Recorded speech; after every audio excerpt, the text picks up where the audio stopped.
Vamos a dar inicio a este trabajo. Empezamos. Buenos días Europa, buenos días América. ¿Qué tal? Bienvenidos a este espacio. Vamos a dar inicio a este trabajo. No sin antes agradecerles por su asistencia de manera presencial en esta ciudad, Guadalajara, Jalisco, México, donde transmitimos para el mundo este trabajo a través de la red, y este agradecimiento a quienes nos acompañan en las distintas latitudes. Nos acompaña, como siempre, Juan Carlos Uno, un servidor que les habla al micrófono, David Mora, y en la Ciudad de México, Poliana García, a quien le mando un abrazo, un agradecimiento muy grande por todo el respaldo, todo el apoyo que nos ha brindado en muchos aspectos, y entre ellos el trabajo con la red, con el chat. El día de hoy vamos a abordar el tema 64 de nuestro tercer tomo. El tema es conocimiento relativo.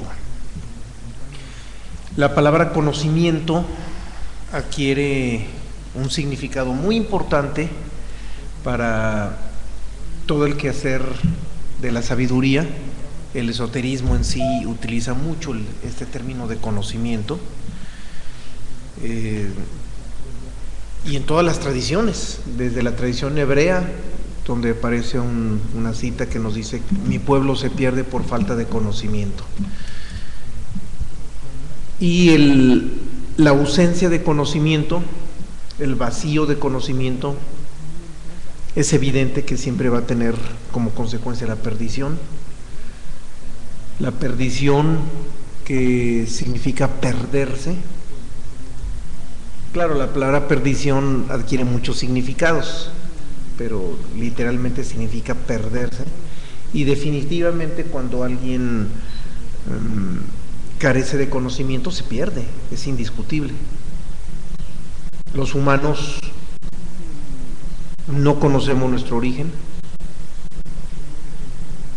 somos ignorantes del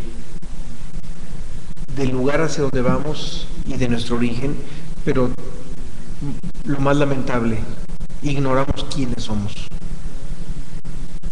Desde que nacimos nos pusieron una etiqueta oficial en la que se dice qué nombre se nos asignó, los apellidos de las generaciones atrás que heredamos, el lugar y fecha y hora de nacimiento, y esos datos que aparecen en esa etiqueta definen la personalidad que desde que nacimos nos hacen creer que somos. Y desde que nacimos se nos ha hecho creer que somos eso, que somos los datos registrados en esa etiqueta llamada acta de nacimiento. Pero en realidad no sabemos quiénes somos. Ni siquiera sabemos por qué estamos aquí. No sabemos cuál es el sentido de estar aquí. ¿Qué sentido tiene? Y a veces creemos que tiene mucho sentido cuando ilusoriamente creemos que el goce y el placer de lo que nos pudiera ofrecer este mundo justifica el estar aquí. Pero no nos damos cuenta que no. Por muy venturosa que pudiera resultar nuestra existencia, ese goce jamás justificaría el por qué estamos aquí, la razón o el sentido por el que estemos aquí.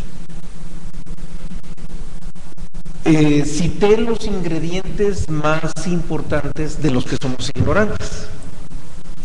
Somos ignorantes de muchísimas cosas más. Y esa falta de conocimiento,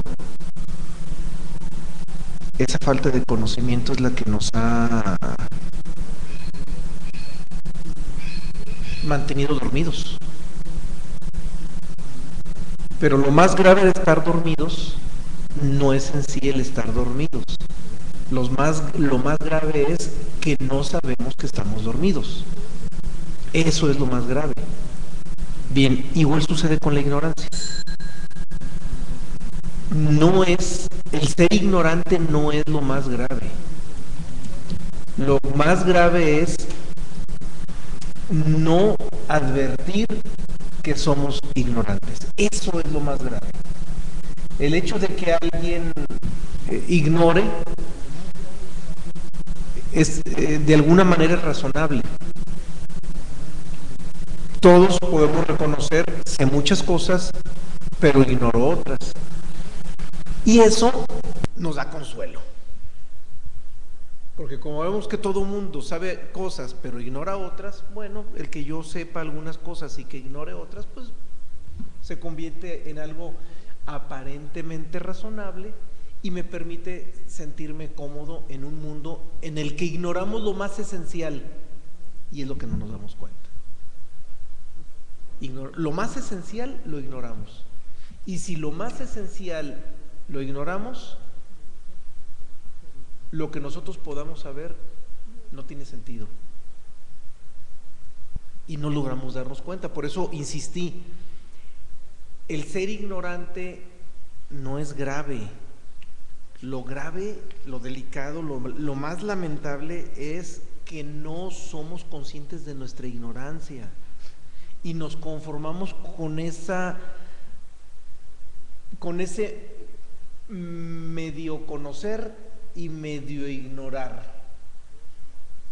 Y eso no es más que mediocridad, a medias. Medio conozco, medio ignoro, pues es mediocridad. Y como todo mundo medio sabe y medio ignora, pues insisto, creemos que es lo más normal y ya nos hace sentirnos cómodos. Pero lo más grave, insisto, no sabemos que somos ignorantes, pero lo más grave, no hemos advertido que somos ignorantes de lo más esencial, de lo fundamental, que ya lo mencioné. No sabemos de dónde venimos, hacia dónde vamos, quiénes somos, por qué estamos aquí, para qué estamos aquí. Lo más esencial de la vida no lo sabemos. Y como no sabemos lo más esencial de la vida, cualquier sabiondez que circule por nuestra cabeza carece de sentido porque ignoramos lo más fundamental. Y por muy doctos que seamos en cualquier ramal del conocimiento,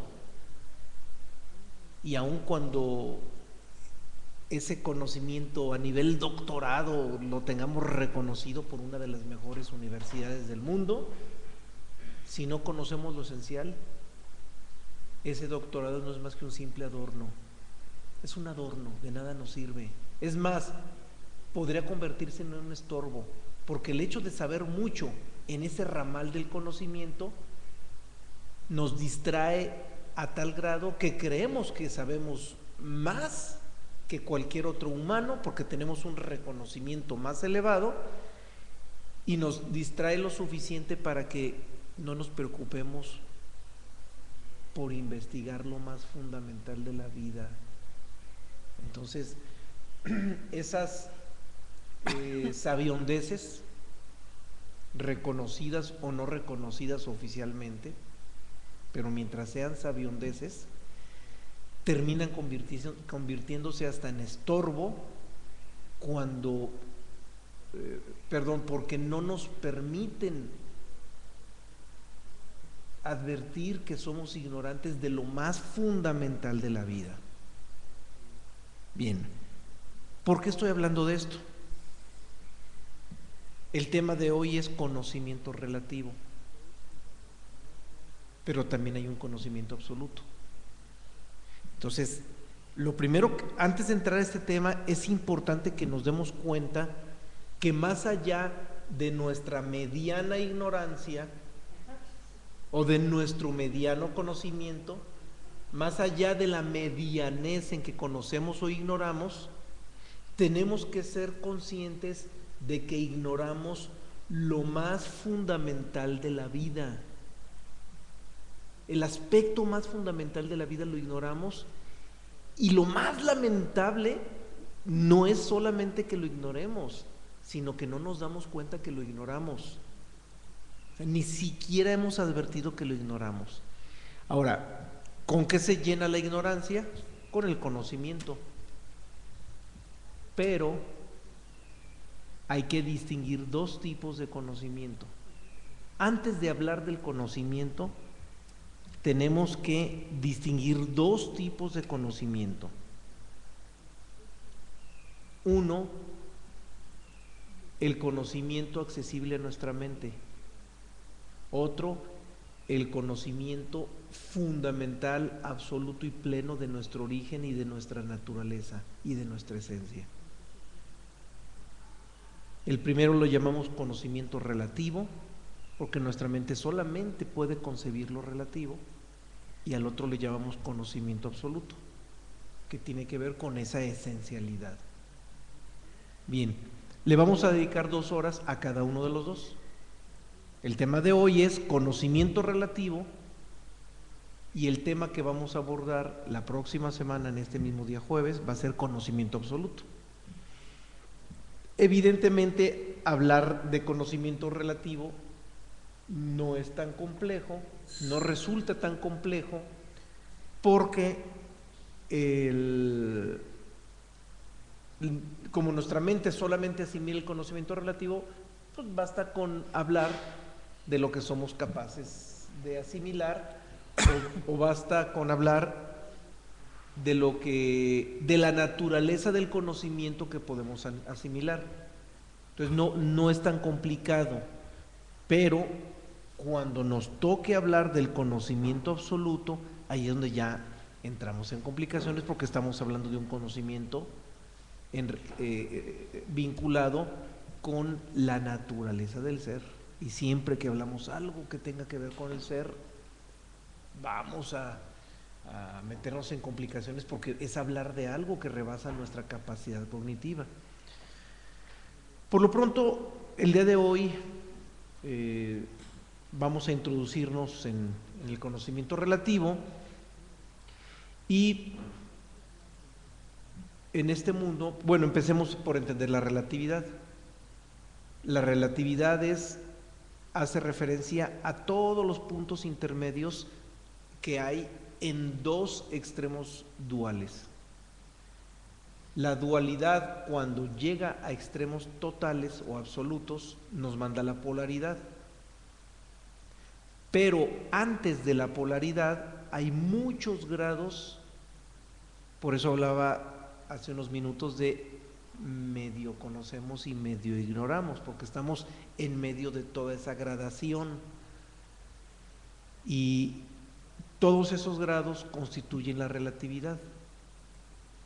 Lo estoy diciendo muy a grosso modo, porque de la pura relatividad hablamos durante 2 horas en el primer tomo, y resultaron insuficientes 2 horas para hablar de relatividad. Ahorita estoy a grosso modo dando una pincelada a lo que es la relatividad y la capacidad para conocer cómo se comportan esas medianeces, esos términos intermedios entre los extremos duales.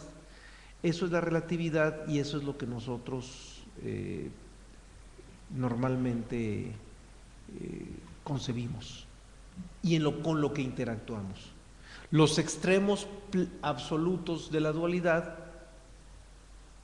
constituyen, valga la redundancia, el absoluto, y cuando hablemos de conocimiento absoluto vamos a hablar de esos extremos, del conocimiento en función de esos extremos de la dualidad. Eso será la próxima semana, ya lo anticipé. Ahorita nos detenemos en lo relativo, que son todos los puntos intermedios, y como en este mundo todo está dentro de lo intermedio, nada, no existe lo absoluto en ningún aspecto, solamente existe lo relativo, solamente existen las medianeces. En este mundo solamente lo mediano, lo intermedio existe, el extremo no se da, y jamás lo vamos a encontrar en ningún lado, el extremo absoluto. Por lo mismo vamos a encontrar graduación o gradación en cualquier tipo de dualidad y en cualquier cualidad que pretendamos revisar. Por eso, pues vamos a encontrar que entre las cualidades de las personalidades que habitamos en este mundo, pues vamos a encontrar a personas salvajes, Vamos a encontrar a personas mecanizadas, personas intelectuales, incluso hasta genios. Sin embargo, hay un factor común entre todo ese tipo de personas, que todos nacen como máquinas y mueren como máquinas. Todos, como máquinas nacen y como máquinas mueren. Y esto es así inevitablemente porque nuestro pensamiento es relativo. Mientras nosotros tengamos un pensamiento, mientras nos movamos con un pensamiento relativo, va a resultar inevitable que nos mantengamos como máquinas a lo largo de toda nuestra existencia. Y este pensamiento relativo no puede dejar de ser relativo porque también se mantiene alimentado con información relativa.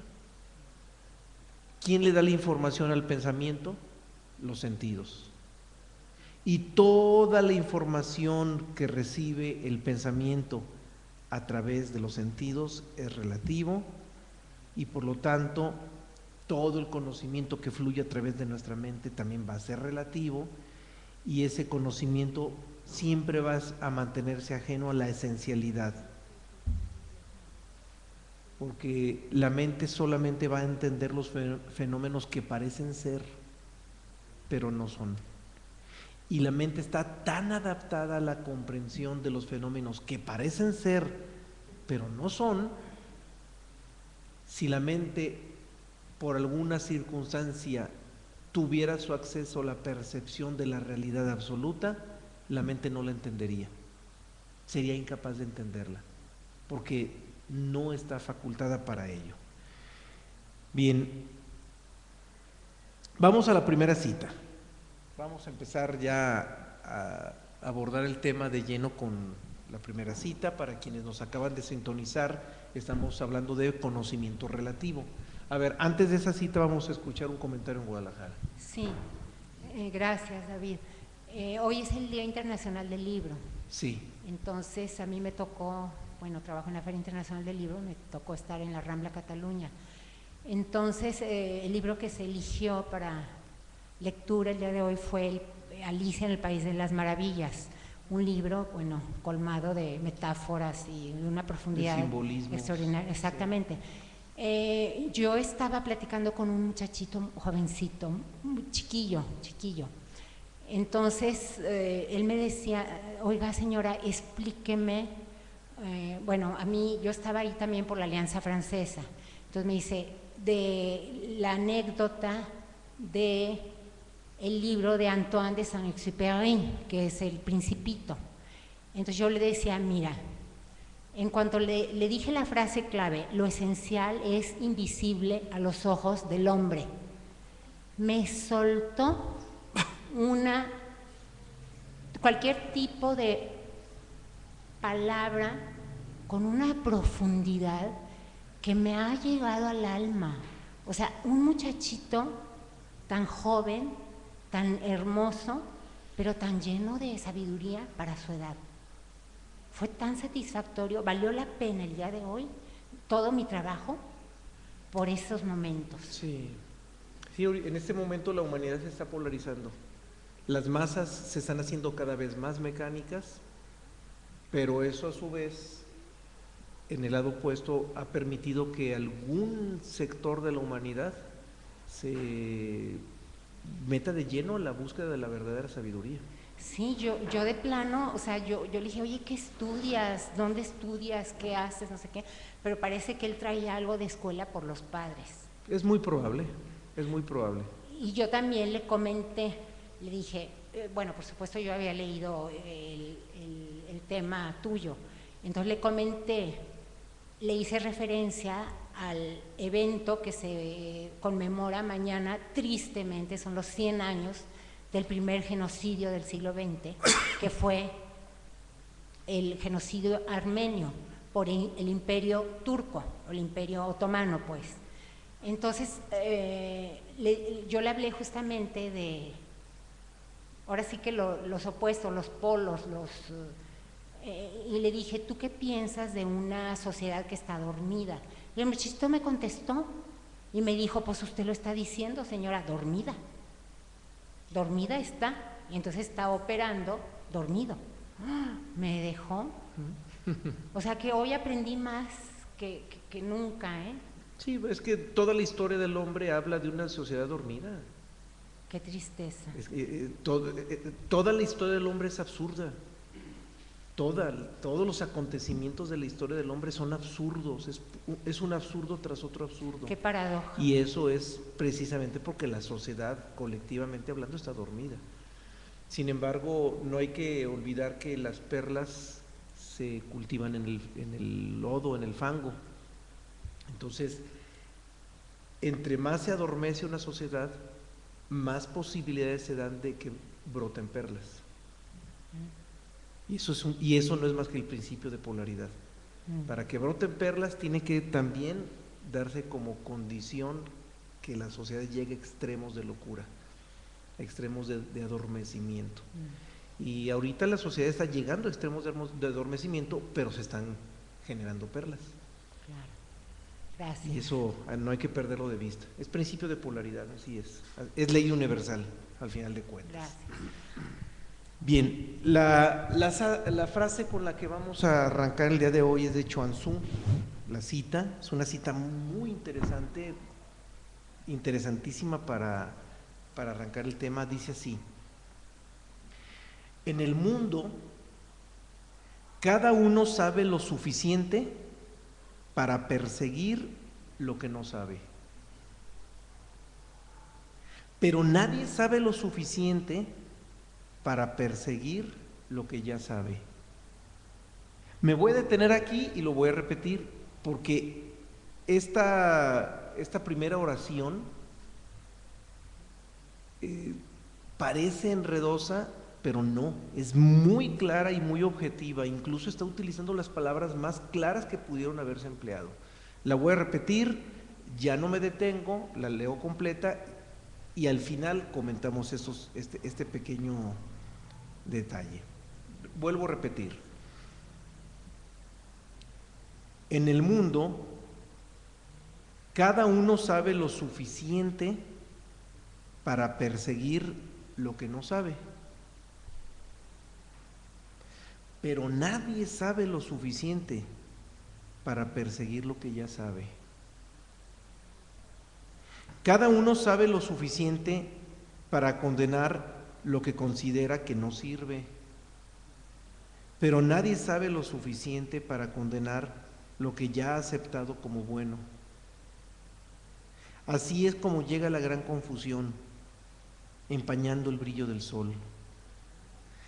Tan grande es la confusión del mundo que surge el ambicionar conocimiento. A ver, nos vamos a detener porque hay partes que parecen confusas, pero no. Es que esta cita es profundísima, esta cita de Chuang Tzu es profundísima. El Tao es profundísimo, es una de las corrientes más profundas, pero por lo mismo pocos son los que entienden el Tao. Me ha tocado platicar con maestros en filosofía que me dicen que el Tao Te Ching es absurdo, que dice tonterías absurdas. Y la verdad es que el Tao Te Ching es lo suficientemente profundo como para que no cualquiera comprenda esa profundidad. Claro, difícilmente se entiende el Tao Te Ching si no se conocen las leyes universales, si no se conoce un poco la naturaleza de este mundo y por qué el Tao Te Ching habla lo que habla o dice lo que dice. Bien, esta primera frase que dice, cada uno sabe lo suficiente para perseguir lo que no sabe, se refiere al conocimiento relativo. Aquí, aunque no lo diga de manera directa, Chuang Tzu está hablando del conocimiento relativo y del conocimiento absoluto. Por eso esta frase se me hizo genial para arrancar, porque ya anticipé que estamos hablando de conocimiento, pero lo tenemos que dividir, o más bien distinguir. Tenemos que, porque no se trata de dividirlo, se trata más bien de distinguirlo. Vamos a distinguir lo que es el conocimiento relativo del conocimiento absoluto. Y en esa cita, Chuang Tzu lo hace de manera genial. Nos dice, cada quien sabe lo suficiente para perseguir lo que no sabe. ¿Por qué se está refiriendo al conocimiento relativo? Porque cuando nosotros nos descubrimos ignorantes, en primera instancia nos descubrimos ignorantes del conocimiento relativo, del conocimiento intelectual. Y por eso, ante nuestra ignorancia inicial, al enfrentar la vida, sabemos lo suficiente para perseguir lo que no sabemos, es decir, para perseguir ese conocimiento relativo que no sabemos. Entonces, al principio sabemos lo suficiente para decir, caray, es que yo apenas estudié tal grado de escolaridad, me falta aprender esto, me falta aprender aquello, hay disciplinas que no conozco, tengo que conocer algo, pero también me falta conocer esta disciplina, y ya cada quien le pone un orden a sus ambiciones de conocimiento relativo muy particulares, porque cada quien tiene distintas ambiciones de conocimiento relativo. Y en nuestra limitada ignorancia o nuestro limitado conocimiento, como le queramos decir, es lo mismo, sigue siendo limitado, sigue siendo relativo, logramos percibir lo que no sabemos.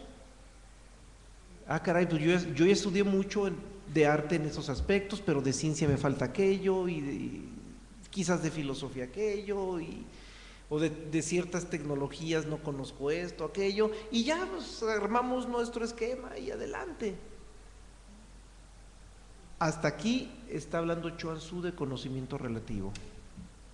Sabemos lo suficiente para perseguir lo que no sabemos. Bien. Donde ya nos detenemos y de repente podemos decir, ah, caray, ¿a qué se refiere Chuang Tzu?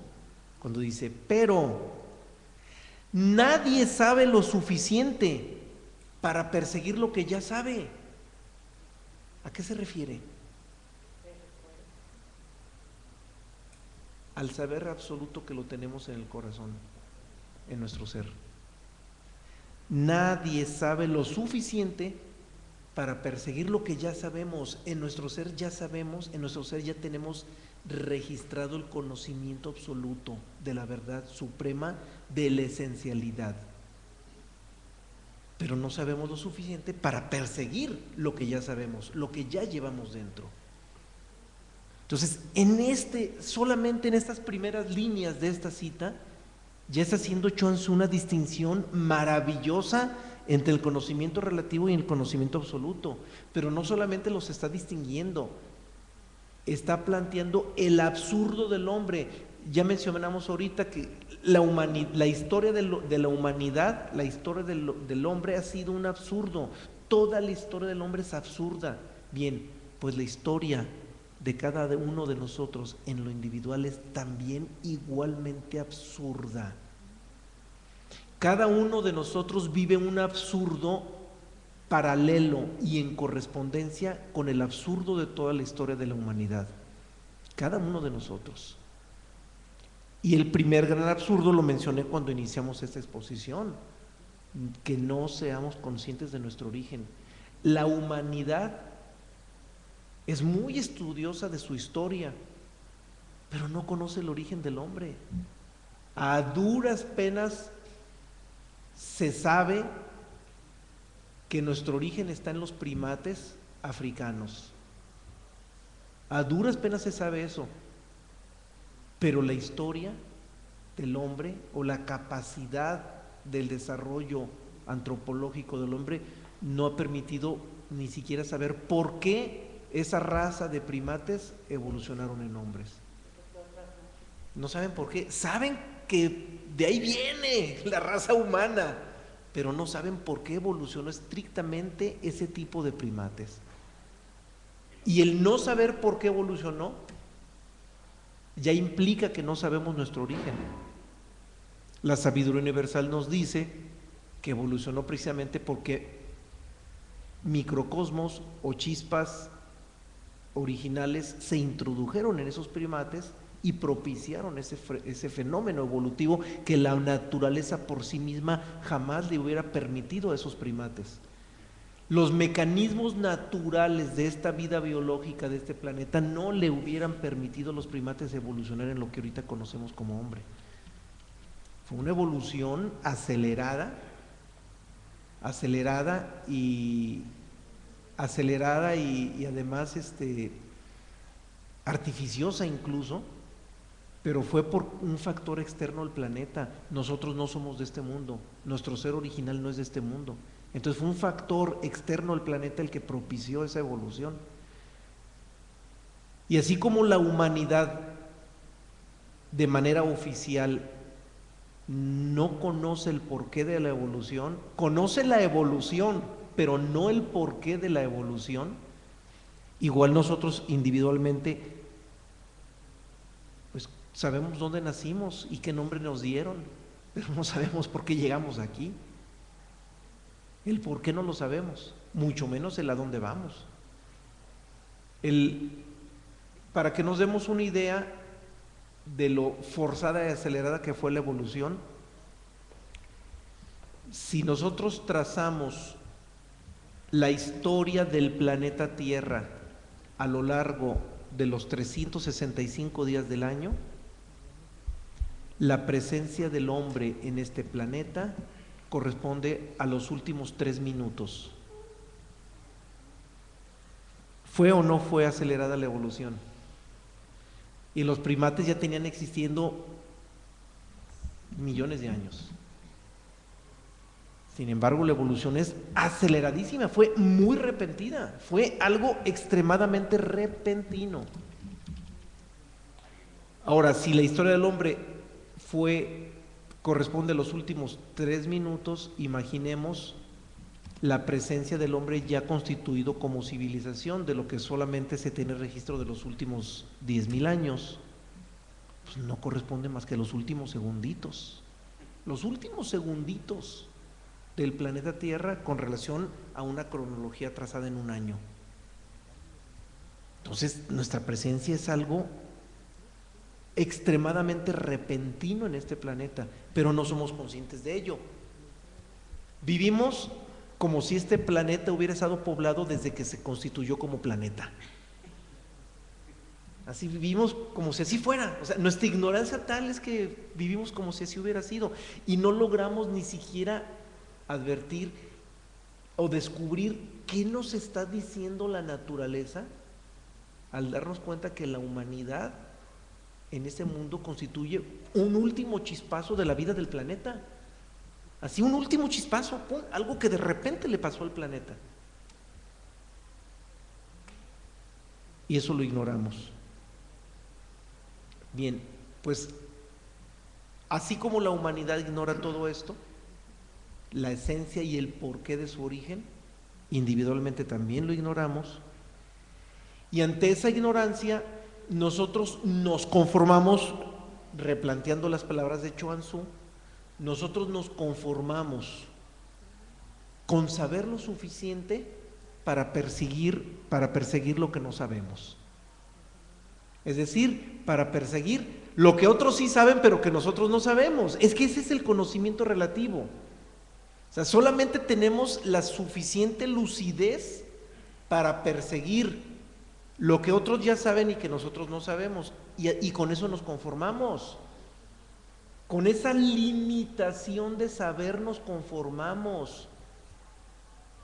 Con perseguir un conocimiento que ya mucha gente sabe pero que nosotros no sabemos, pues ya con eso me doy por servido ya. Y no todo, pues algunas pinceladitas de algo, es el conocimiento relativo. Sin embargo, este gran pero que pone aquí en la cita Chuang Tzu, pero nadie sabe lo suficiente para perseguir lo que ya sabe. O sea, somos tan ignorantes que no nos damos cuenta que dentro de nosotros, en nuestro ser original, está registrada toda la información absoluta, el conocimiento verdadero, el conocimiento pleno de la realidad absoluta y objetiva, de la esencialidad de todo el universo.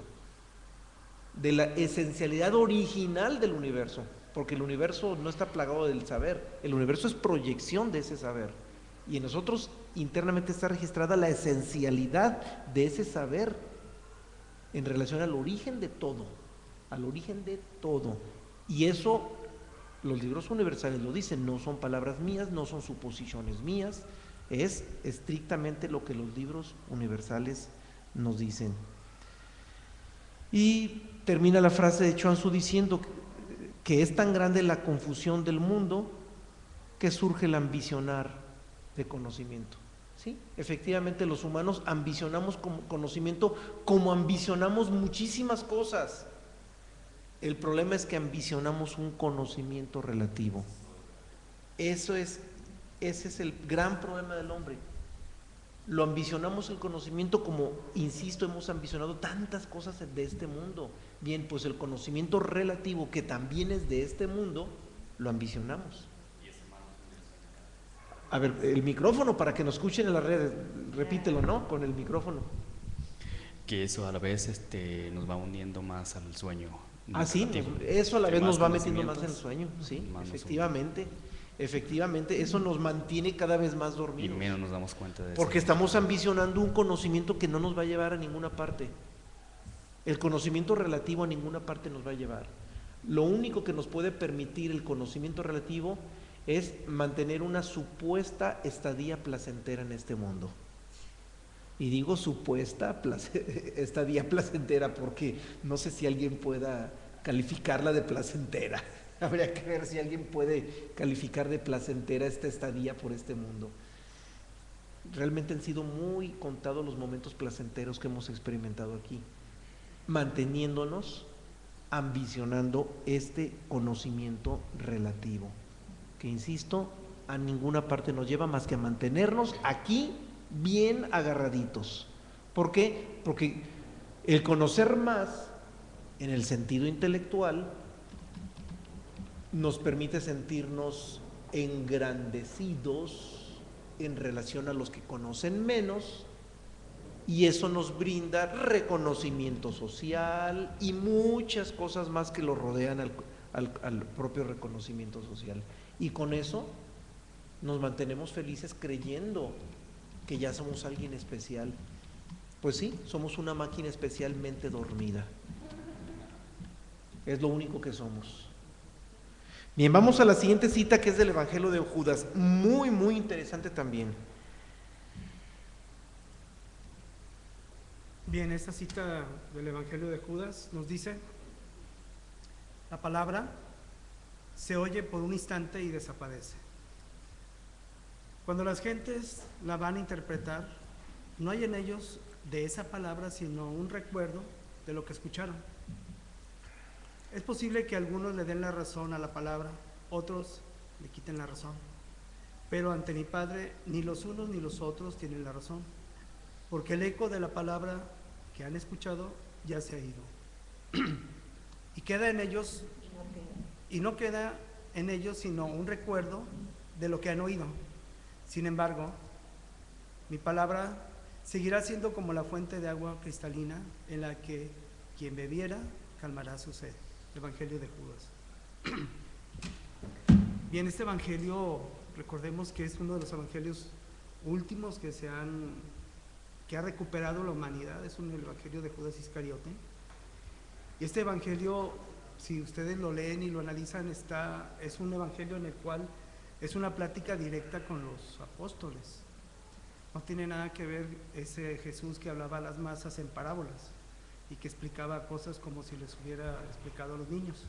Aquí es una exposición que hace Jesús Cristo directamente a los apóstoles. Ya es de alma a alma, ya es una conexión interesante la que se da en este evangelio. Y aquí Jesús habla acerca de lo que viene siendo el conocimiento relativo plenamente. La palabra, que es el conocimiento absoluto, cuando se manifiesta, y dice al principio, se oye por un instante y desaparece.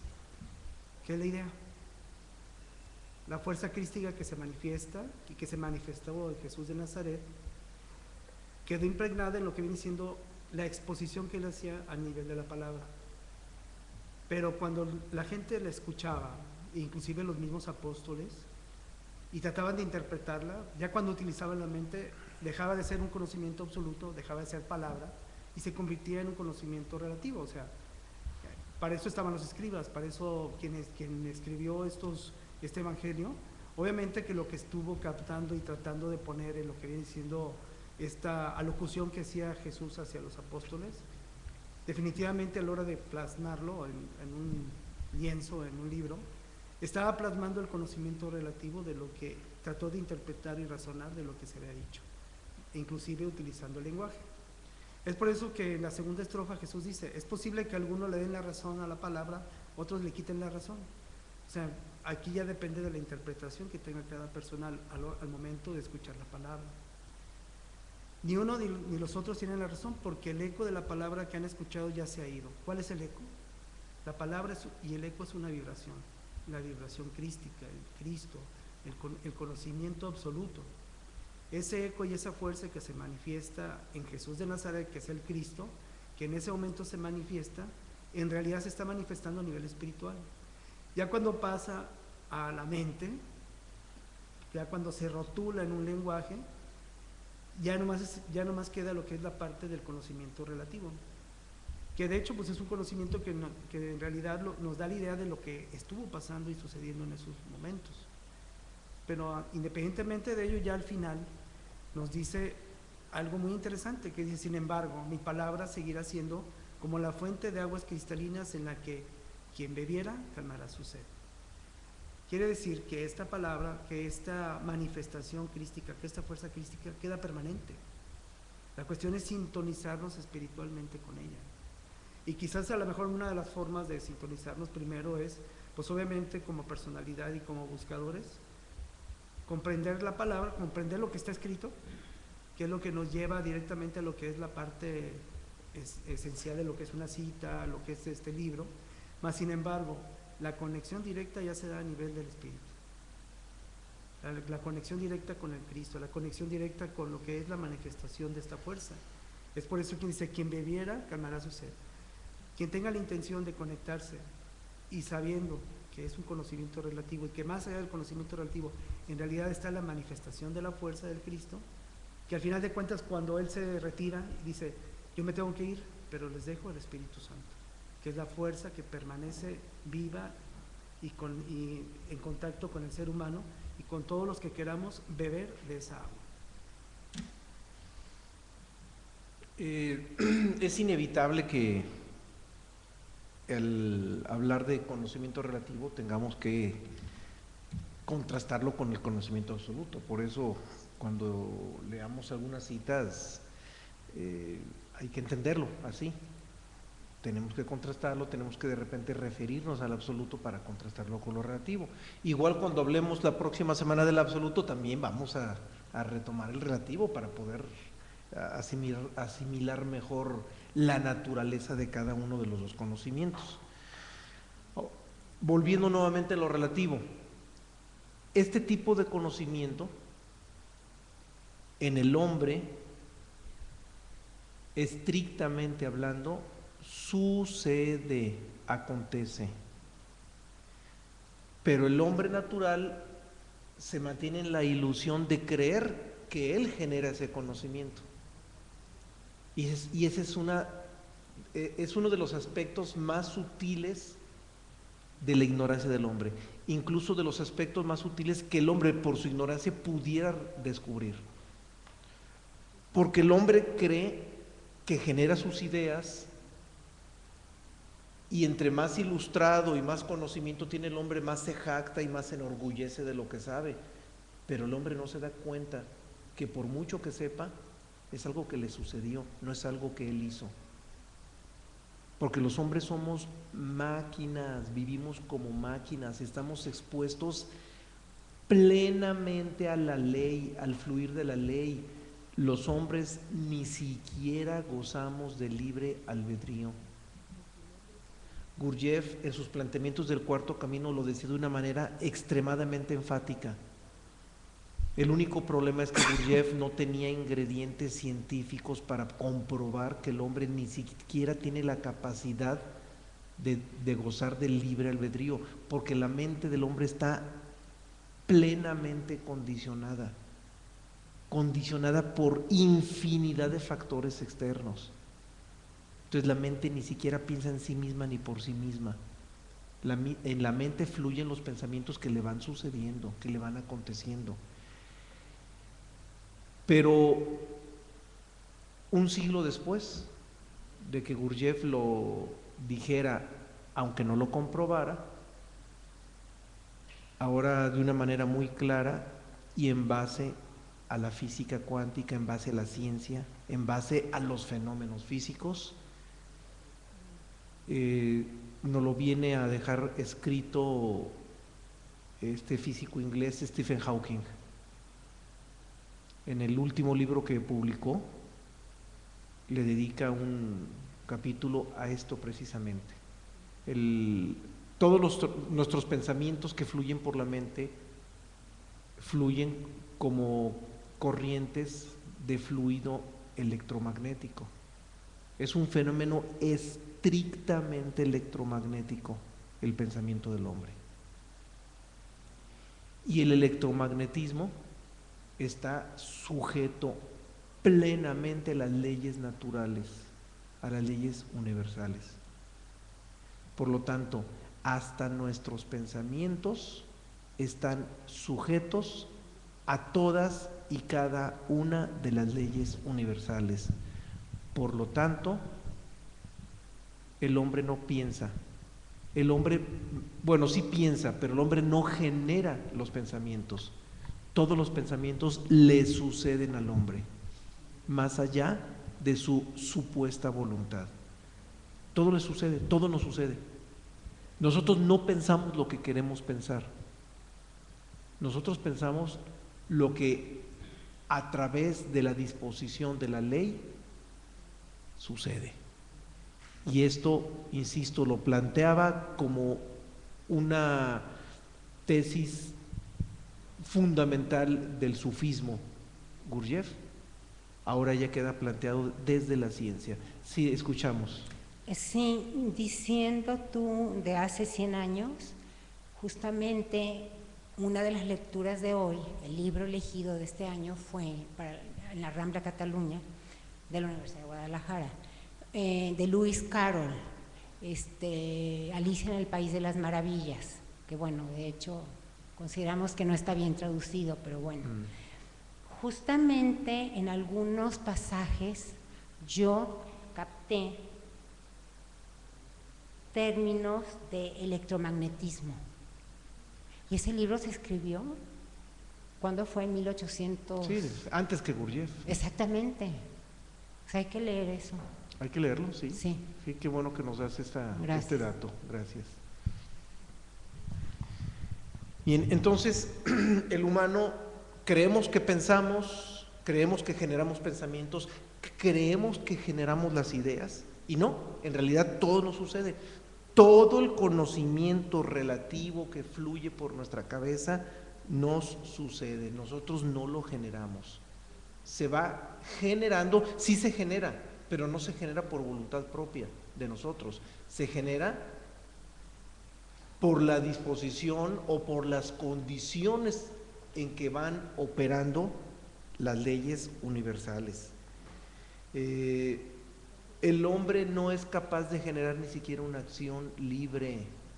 No somos libres, estamos condicionados y nuestra mente es nuestro principal factor de encarcelamiento, porque la mente está prisionera, la mente está atrapada por la dinámica natural de las leyes universales. No podemos pensar nada libremente, todos y cada uno de nuestros pensamientos están condicionados. Por eso todo lo que nosotros percibimos, pensamos, decimos, hacemos y que creemos que estamos moviendo, en realidad nos está sucediendo. Desde el más sencillo campesino hasta el más ilustre de los científicos o de los pensadores, que habitan el planeta. Todos somos máquinas y la ciencia, la física cuántica ya lo está descubriendo. Nuestros pensamientos obedecen también a las mismas leyes que mueven al universo. Los miércoles nos reunimos aquí en Guadalajara, no transmitimos por internet, y ayer curiosamente estábamos retomando ese capítulo de Stephen Hawking, donde habla precisamente de eso, de ese basamento científico con el que podemos ahora sí comprobar que nuestra mente está atrapada en una dinámica natural de la que no nos hemos podido salir. Entonces, el conocimiento relativo, insisto, al final de cuentas es algo que nos está sucediendo, no es algo que nosotros podamos mover o podamos manipular o podamos dirigir. Todo nos sucede. Si alguien es médico, le sucedió que estudió medicina. Si alguien tiene doctorado en filosofía, le sucedió que tuviera ese doctorado en filosofía. Y así cada uno de los humanos, desde los más sencillos hasta los más ilustrados, todo le sucedió, todo. Bien, a ver, escuchamos antes de la siguiente cita. Oye, David, una pregunta. Hasta ahorita creo que me está haciendo clic y corrígeme, por favor. Por eso la Gestalt dicen, me hice caer. Porque normalmente decimos, ay, es que me caí. No te caíste. Me hice caer. ¿Se referirá a eso? Pues yo creo que es todo lo contrario, fíjate. Es todo lo contrario. Porque si alguien se cayó, le sucedió. Y si alguien se levantó, también le sucedió. Si alguien entró en crisis, le sucedió. Si alguien entró en abundancia, le sucedió. Todo nos sucede. Nosotros no somos culpables de lo que nos está sucediendo. Ni el más perverso de los criminales, recluido en algún centro penitenciario, es culpable de lo que hizo. En realidad le sucedió. Así como al gran intelectual le sucedió ser gran intelectual, así como al monje le sucedió ser monje, así también al criminal le sucedió ser criminal. Si los humanos comprendiéramos cómo todo está perfectamente hilvanado y predestinado en el mundo, y cómo esa predestinación nos saca de la responsabilidad de lo que nos sucede, entonces entenderíamos esa compasión absoluta del que habla Buda. Sí. No somos responsables ni de lo bueno ni de lo malo, no somos responsables de nada, todo nos está sucediendo. Entonces tendremos una compasión muy grande por el desafortunado y tendremos una compasión muy grande por los perversos y por los criminales. Y esa compasión no solamente es del Buda. Recuerden esas frases cargadas de sabiduría de Jesús de Nazaret cuando estaba en la cruz y que dice: Dios mío, perdónalos porque no saben lo que hacen. Esa compasión absoluta, que no es estrictamente del budismo, también es del cristianismo, solamente la podríamos comprender cuando entendemos que todos somos máquina y nos sucede lo que nos tiene que suceder, inevitablemente, sí. Que también se puede decir, le sucede a nuestra máquina, ¿no? Le sucede a la máquina, sí. Lo dijiste con palabras más precisas todavía, porque a nuestro ser no le sucede a la máquina donde está metido el ser, le sucede a la personalidad. Pero esto que acabas de decir es muy importante, porque muchos, ante lo que estoy diciendo, es más, yo sé que muchos no le van a dar crédito a lo que estoy diciendo, y aclaro que no son palabras mías, son posturas de la sabiduría universal, son premisas fundamentales de la sabiduría universal. Y sé que muchos, lejos de tratar de asimilar lo que estamos mencionando, podrían sentir esto como un fatalismo, oye, pues mira, pues ¿a qué le tiramos y de todos modos nos va a pasar lo que nos tenga que pasar? Entonces, ¿para qué esmerarnos? ¿Para qué esto? ¿Para qué aquello? Bueno, permítanme ser aguafiestas, pero ese fatalismo es claro, es pleno y lo estamos viviendo. Pero ahí les va la buena nueva, que ese fatalismo no nos está sucediendo a nosotros como ser, le está sucediendo a esa máquina biológica en la que nos metimos.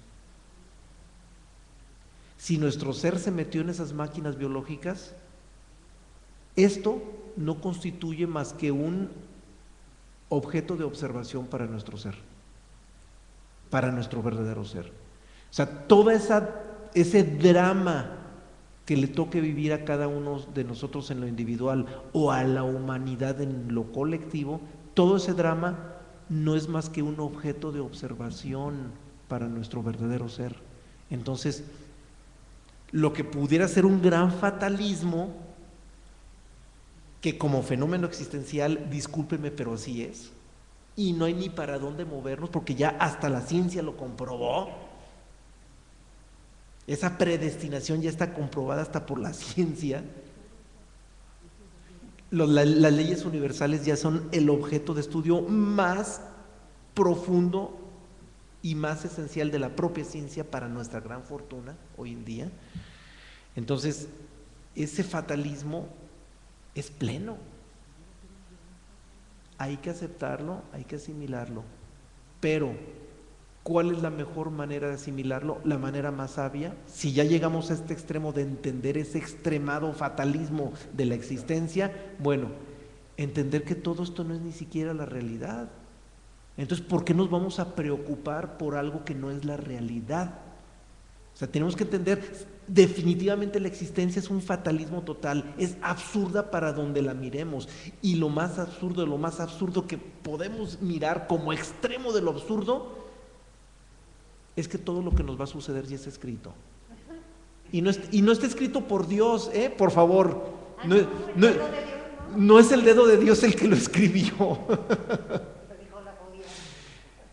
Está escrito por las leyes naturales. Está predestinado por mecanismos naturales. Está predestinado por este entramado de mecanismos naturales que rigen no nomás el planeta, todo el universo. Y nadie lo puede mover. No hay posibilidad de moverlo. Nuestra única posibilidad es escaparnos. Nuestra única posibilidad es comprender que nos metimos en una vida mecánica, ajena a nuestra verdadera naturaleza, que no nos corresponde. Y cuando comprendemos esto, entonces también comprendemos que la única responsabilidad legítima y verdadera que tenemos en este mundo es salirnos de donde nos metimos. Es lo único, es la única responsabilidad fundamental y legítima de cada uno de nosotros. Todas las otras responsabilidades que tenemos como humanos son inventadas por el hombre. Todas las responsabilidades que estamos asumiendo ahorita en la vida, bueno, algunos no las asumen muy bien, que digamos, pero todas esas responsabilidades que estamos asumiendo en la vida son inventadas por el hombre.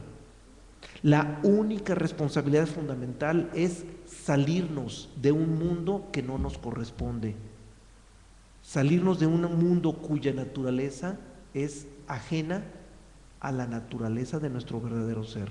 Entonces, así como nos metimos, así nos tenemos que salir. Por eso, este gran fatalismo de que todo está predestinado, de que ni siquiera tenemos la voluntad para elegir si queremos ser inteligentes o torpes, reconocidos o ignorados, buenos o malos, ni siquiera podemos elegirlo, porque la vida nos va mandando para donde se le pegó la gana, la vida natural. Pues ese fatalismo es totalmente real, no es un invento, es un descubrimiento. No es un invento, es un descubrimiento. Estamos metidos en una vida mecánica que se comporta así, donde ya todo está predestinado. pero no es la realidad. No nos asustemos. Ahorita estamos llegando a dos extremos. Estamos descubriendo lo más absurdo de lo más absurdo de esta vida natural, pero también estamos descubriendo lo más fundamental para entenderlo. Es un sueño, no es la realidad. Tenemos que salirnos de este sueño absurdo. Y la única forma legítima, viable para salirnos de este sueño está en primera instancia, premisa fundamental, comprender que es un sueño, descubrir que es un sueño. Y descubrir que es un sueño, descubrir que no es la realidad, es sinónimo de no identificación. Bien, Sí, escuchamos. hay un planteamiento, bueno, ponemos primero el de la red y luego seguimos con Carlos. Nos dice Víctor Flores, si todo nos sucede, ¿qué debemos hacer? No tenemos poder de elección, simplemente tenemos que fluir. Efectivamente, todo nos sucede y no tenemos poder de elección, no existe el libre albedrío. Y como tú dices, simplemente tenemos que fluir, y nosotros aquí tenemos dos temas para ello, que viene siendo la neutralidad y estar en el mundo sin ser del mundo. No, y si hay un acto fundamental ante este absurdo, hay un acto fundamental ante este absurdo: observar. ¿Qué tenemos que hacer? Observar. Porque observar es el acto fundamental por el que el microcosmos se metió a este mundo. Porque es digamos, aunque la palabra no sea la más apropiada, es la única responsabilidad original de nuestro ser, observar. No hay otra. Es el único quehacer fundamental de nuestro ser, observar, y nada más. Entonces, cuando comprendemos que este mundo es absurdo y que ni siquiera es real, lo único que nos queda por hacer es observar al mundo y no juzgarlo. Observar al mundo y jamás juzgarlo, simplemente observarlo. Sí, escuchamos otro comentario.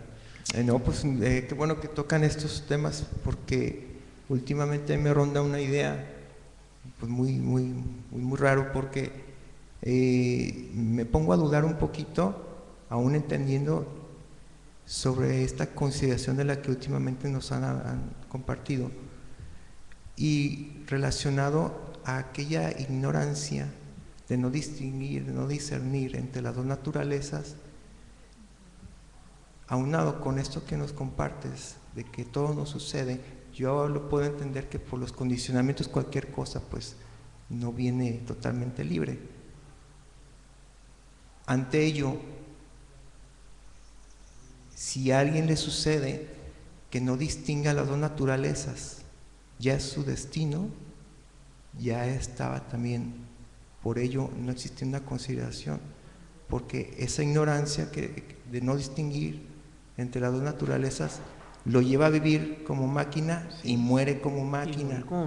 Entonces, debido a que esto es masivo, pues es como un destino colectivo, quiero pensar, y de tal manera, no sé si haya, y es lo que dudo, si hay una posibilidad de que por ahí exista algún margen de error que no me cuadra muy bien. Sí, mira, tu planteamiento también es fatalista, porque no puede ser de otra manera. Pues es el destino de las masas, porque las masas viven dormidas y no tienen la menor idea de que están dormidas. Pero aunque sea el fatalismo de las masas, viene la contraparte. El tiempo también es ilusorio, también forma parte de la ilusión del sueño. Por lo tanto, ese adormecimiento colectivo no es eterno, también tiene un límite. Entonces, entre todas esas masas, a lo mejor un 0.001% se va a liberar en esta generación, otro 0.003 a lo mejor en la siguiente, a lo mejor un 0.04 en la que sigue, pero va a llegar el momento en que se liberan todas. Y si queda un resquicio de, no sé, 500 millones de habitantes que de plano no se liberaron, pues tampoco es eterna la humanidad, la raza tampoco es eterna, la raza humana. Va a llegar el momento en que se extingue y el planeta tampoco es eterno. Entonces llega el momento en que ya no es sostenible la vida humana en el planeta, se extingue la vida humana y, dicho en otras palabras, el planeta nos vomita y terminamos saliéndonos del planeta y terminamos liberados producto de un mecanismo natural también. O sea, la misma naturaleza también nos va a terminar liberando, y no porque la naturaleza se apiade de nosotros, sino porque la naturaleza no es eterna. La naturaleza no es eterna, entonces este cautiverio tampoco es eterno. Ahora, para la eternidad, que es el no tiempo, 1 año, 100 años, 1000 años o 1000 millones de años, es lo mismo, porque son ilusorios, el tiempo es ilusorio. Entonces ni siquiera debiéramos de preocuparnos por el factor tiempo. Toda la humanidad está destinada a liberarse, toda, o por sí misma o por mecanismo natural, pero toda la humanidad está destinada a liberarse. El tiempo, si somos conscientes de su insubstancialidad, de su carácter ilusorio, pues tampoco nos debe de preocupar.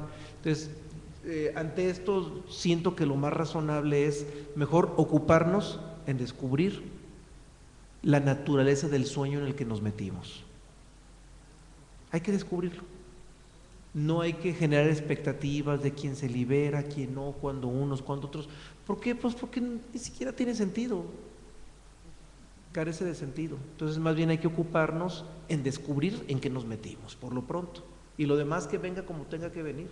O sea, primero hay que descubrir este sueño. Hay que descubrirnos dormidos. Hay que descubrirnos ignorantes de la realidad fundamental. Hay que descubrirnos ignorantes de lo más esencial de nuestra vida verdadera. Somos ignorantes de la esencia de nuestra vida verdadera. Entonces hay que descubrir esa ignorancia. Y al descubrir esa ignorancia vamos a descubrir el sueño.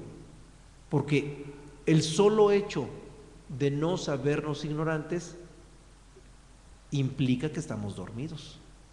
O sea, si alguien no es consciente de su ignorancia, está dormido. No puede estar de otra manera. La sola ignorancia de la ignorancia ya implica sueño, automáticamente. Bien, la siguiente cita. ¿Otra pregunta? A ver, algo más, adelante. Perdón, Adelante, pues, adelante. de una vez que ahorita se está tocando, inclusive lo del microcosmos, a mí seguido me hay así pensando. Yo he notado que como nos han compartido el microcosmos, pues aprovechó a la especie más evolucionada para poder operar y tener esta pues su esencia, que es el observar, ¿no? En este caso, a veces yo también me pregunto, que también yo entiendo que es ilusorio, que todo lo que nos pueda rodear, toda la materia, y existen personas, o bueno, aunque no tengan conocimiento de ello, porque tienen retraso mental, le es atractivo al microcosmo introducirse en personas, en seres humanos, que no tienen esa capacidad de discernimiento, y que quizás no la vayan a tener jamás de discernir entre las dos naturalezas, pero el microcosmo de cualquier manera se plantó ahí. Quizás no tenga mucha trascendencia, pero me inquieta un poco entender si hay posibilidad de ello, porque eso me permitirá también, en contraparte, entender a las personas que son lúcidas, si también esto sería parte de la misma naturaleza, ¿no? Nada más con polos antagónicos, por así decirlo. Valga la redundancia, pues son polos aparte, ¿no? Sí. Mira, el gran problema es que la reencarnación es mecánica. O sea, nosotros no elegimos dónde reencarnamos. Perdón, eso es lo que te iba también a comentar, Sí. porque de cualquier manera las leyes naturales van a operar en todo, porque son las que están operando el sueño, Todo, además. En todo, incluida la reencarnación, es mecánica. La reencarnación termina siendo mecánica y reencarnamos donde nos va correspondiendo de acuerdo a nuestras afinidades, de acuerdo a nuestra condición karmática o la condición de causa y efecto que nos rodea, que es eso. Y más bien, en lugar de detenernos en revisar si es posible o por qué sucede que alguien reencarne en un cuerpo con una mente demasiado limitada u otros con una mente demasiado brillante, que al final de cuentas las dos siguen siendo máquinas, al final de cuentas. Aquí, lo más importante en un momento dado sería entender por qué nos metimos en estos cuerpos. Y nos metimos en estos cuerpos, la intención original no era perversa, ni siquiera le podríamos poner un calificativo moral, aunque las religiones ya le pusieron calificativo moral y ya le llamaron pecado original. Pero no, fue un experimento equivocado. O sea, los microcosmos empezaron a meterse en cuerpos de primates, de animales, solamente para utilizar a esos cuerpos como instrumento para la observación. Se dijeron, vamos metiéndonos para que desde adentro observemos a través de los sentidos de esos cuerpos, y así vamos a tener una mejor percepción de la vida material. Entonces, la intención era esa nada más, observar desde los sentidos de esos cuerpos. Entonces, al principio los cuerpos se les miró como un instrumento de observación, como alguien puede tomar un catalejo y mirar el espacio. Entonces, los microcosmos utilizaron sus cuerpos, esas máquinas biológicas, como instrumento de observación. Lo que nunca lo que nunca imaginaron, lo que nunca advirtieron fue que después de un abuso de intromisión para observar, nunca se imaginaron que ya estando adentro se iban a quedar dormidos y que después iban a perder la conciencia de sí mismos. Es algo que rebasó las previsiones que se tuvieron al meterse en esas máquinas biológicas, y aquí estamos viviendo esas consecuencias. Estamos adentro de cuerpos animales sin recordar quiénes somos, sin recordar por qué estamos adentro, sin tener la menor idea de por qué ostento este cuerpo. ¿Por qué ostentamos este cuerpo? ¿Qué pasa? ¿Qué sucedió? Pero lo decía al principio, lo más grave es que ni siquiera somos conscientes de que ignoramos eso. O sea, ya nos mantenemos en el cuerpo como si fuéramos el cuerpo y vivimos como si fuéramos el cuerpo. Eso es lo más grave. O sea, ya ni siquiera nos preguntamos por qué rayos estoy ostentando este cuerpo. Esa pregunta desapareció de nuestra cabeza. A ese grado llegó el adormecimiento. Se dice, Juan Carlos lo planteó en varias ocasiones, que ya la pérdida de conocimiento pleno llegó cuando la adicción a introducirnos en cuerpos animales llegó al extremo de que los microcosmos ya no se conformaron con entrar y salir. Llegó el momento en que ya era más el tiempo que estaban adentro que afuera de los cuerpos. Y el extremo pleno que ya desencadenó la reencarnación fue cuando los microcosmos se les ocurrió, ahora vamos viendo a ver qué se siente estar adentro cuando el cuerpo se muere. Y esa curiosidad nos metió en la reencarnación por experimentar las sensaciones de la muerte biológica. Es decir, no hay que salir, nos vamos viendo a ver qué se siente estando dentro cuando se muere el cuerpo biológico. Ese morbo, si le queremos llamar de esa manera, provocó que el experimentar las sensaciones de la muerte biológica, en esos experimentos los microcosmos quedaran tan adormecidos que cuando menos acordaron ya estaban adentro de otro cuerpo. Y todo por experimentar la muerte biológica. O sea, ese fue el extremo, ¡pum!, que nos manda a esa orilla. Creo que el que lo plantea así es Rudolf Steiner, ¿verdad? Sí, es Rudolf Steiner, sí, ¿verdad? Que es un antropólogo esotérico impresionante, trae una literatura antropológica impresionante. Sí. Bueno, Max Heindel también, ¿eh? También Max Heindel. Sí, Max Heindel también, el antropólogo. Que fueron contemporáneos, incluso creo que se conocieron, tuvieron contacto los dos. Max Heindel. Max Heindel fue un Rosacruz. Creo que fue de los fundadores de la Rosacruz de California. De California, exactamente. Sí. ¿Por qué se le llama a la reencarnación una ley auxiliar o ley, qué? Algo emergente? Emergente. ¿Por qué? Hay quienes le han llamado ley emergente porque es un artificio para darnos una vida continua en un lugar donde la continuidad no existe.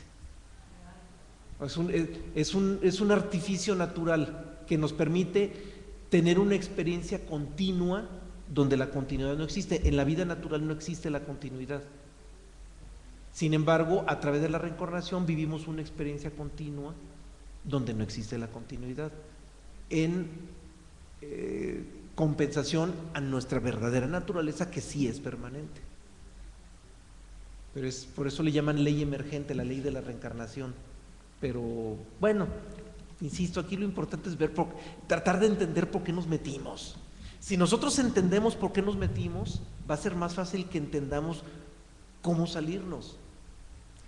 Y va a ser más fácil que comprendamos que la única vía de salida es la no identificación.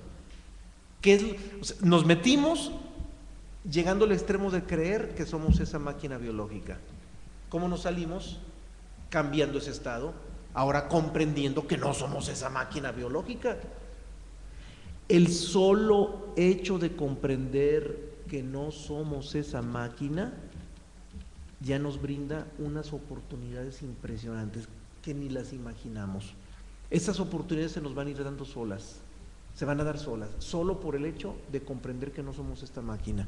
Sí, un comentario más. Ante ello, también me he imaginado que, atendiendo también lo que los gnósticos decían en su tradición, no se casaban, procuraban no tener hijos.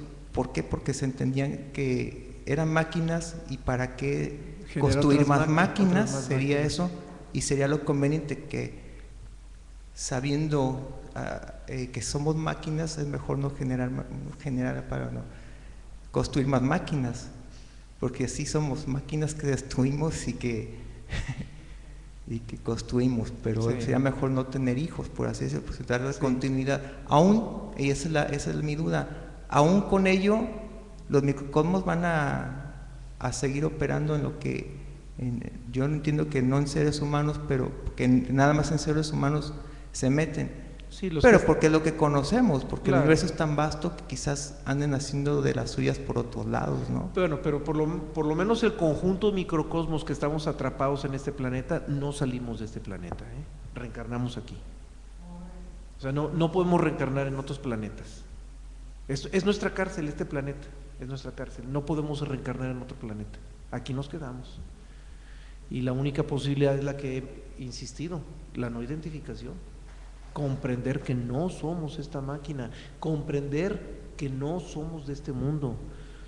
Todos los maestros que originaron los libros universales coinciden en lo mismo: no somos de este mundo y no somos este cuerpo. Todos. Y lo plantean como premisa fundamental. Entonces, cuando comprendamos eso, tendremos la posibilidad de comprender cómo revertirlo. No podemos revertir algo que no comprendemos cómo sucedió. No podemos desatar un nudo si no sabemos cómo se hizo ese nudo. Sí. No me refería a otros planetas, sino en otros seres. Es especular porque no se entiende una vida extraterrestre. En otros seres inferiores al hombre. Porque puede haber otros, creo yo pienso que siendo tan vasto el universo, puede haber otros seres vivos con cierta evolución, quizás no tan inteligentes o hasta más inteligentes que nosotros, y que quizás también los microcosmos por ahí anden haciendo de las suyas, sí, así como lo hicieron en este planeta. Yo quiero pensar que pudiera suceder. Se dice, de acuerdo a algunos planteamientos de distintas fuentes, no están en los libros universales, hago esa aclaración, que son 666 planetas los que cayeron en este estado de adormecimiento. Pero en cada uno de esos 666 planetas pues, están recluidos en su propio planeta y no pueden brincar a otro. O sea, cada uno está en lo suyo. Por eso el número 666 se le llama el número de Satán. O sea, es parte de la mitología por lo que se ha hablado de ello, porque fue pero fue la humanidad caída en esos planetas, pero 666 planetas para un universo tan impresionantemente grande, pues no es nada, no es más que una sombrita, no es más que un pequeño fenómeno en un corpúsculo del universo, en un fragmentito del universo, a lo que le sucede, a quienes nos sucedió esto. Bien, la siguiente cita es de Pitágoras, es sobre la vida pitagórica de Jámblico. Nos dice, este es interesante porque vuelve a hacer una distinción entre el conocimiento relativo y el absoluto. Pitágoras clasificaba a los elegidos por él, es decir, a los que ya aceptaba en sus comunidades pitagóricas, en grupos según sus méritos. Conforme a ello, llamó a unos pitagóricos y a otros pitagoristas. A su vez, había dos clases de filosofía, los acusmáticos y otros matemáticos. De ellos, los matemáticos eran reconocidos como pitagóricos. La filosofía de los acusmáticos consiste en sentencias orales y sin demostración ni argumentación. Así hay que hacer. Entonces, aquí está dividiendo dos clases de conocimiento, un conocimiento para los pitagóricos y otro conocimiento para los pitagoristas. Los pitagóricos eran los matemáticos, es decir, los hombres de ciencia, los que iban direccionados a lo más profundo del conocimiento. Los que no estaban en ese momento facultados para ello, de todos modos, si tenían, digamos, condiciones propicias, los admitía Pitágoras en sus comunidades, pero los dejaba como pitagoristas, es decir, en condiciones de conocer la sabiduría universal, pero desde un punto de vista más superficial, un tanto moralista. ¿Por qué digo moralista? Porque para ellos no era necesaria la argumentación, ni la comprensión científica, ni la comprensión filosófica. Para ellos bastaba con así hay que hacer. Tú haces esto, haz aquello, haz esto, no te hagas esto. Es decir, a través de un comportamiento de tipo moral, podían en un futuro tener una formación que les permitiera entrar al conocimiento absoluto del ser. Entonces, para los pitagoristas los manejaba a través del conocimiento relativo, y los pitagóricos direccionados hacia el conocimiento absoluto. Entonces, son una distinción bien definida a través de las comunidades pitagóricas. Vamos a la siguiente, que es de Krishnamurti.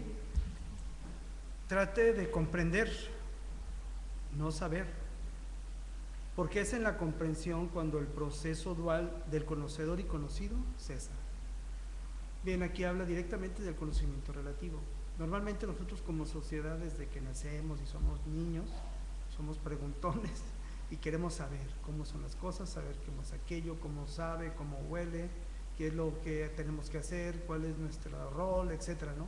De todo el conocimiento que comenzamos a sustraer de nuestros familiares y del conocimiento tecnológico que nos da las escuelas, siempre está en el saber, cómo funcionan las cosas, cómo funciona la naturaleza, etcétera.